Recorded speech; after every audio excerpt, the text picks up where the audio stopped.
Som veľmi rád, že zdá sa, že väčšina Európskeho parlamentu, okrem konzervatívnej časti, sa zhodne na tom, že musíme zabrániť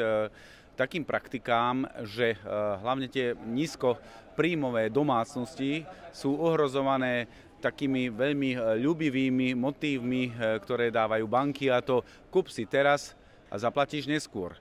Láka to človeka, aby akumuloval a kupoval čokoľvek, a potom sa vytvára efekt snehovej gule a zoberie si veľa úverov, aj keď ide o 200 eur, 500 eur, 700 eur, ale ak má nízky príjem, nie je to potom schopný vyplácať a dostáva sa až na hranu bankrotu.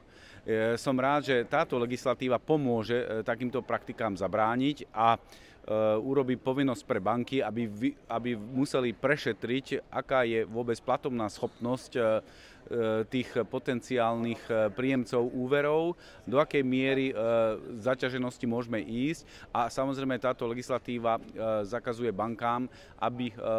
často na tie spotrebné úvery mohli uvaľovať príliš, by som povedal, nadmerné, čiže vysoké úrokové miery. Je to veľmi dôležité hlavne pre Slovensko, kde naozaj domácnosti sú už veľmi zaťažené takýmito úvermi, hlavne spotrebnými úvermi, ale aj hypotékami, a týka sa to kategórie ľudí od, dá sa povedať, 30 do 45 rokov, kde okrem hypoték si naberú množstvo spotrebných úverov práve pod týmto heslom kúp teraz a zaplať neskôr, a potom nestíhajú tieto úvery platiť.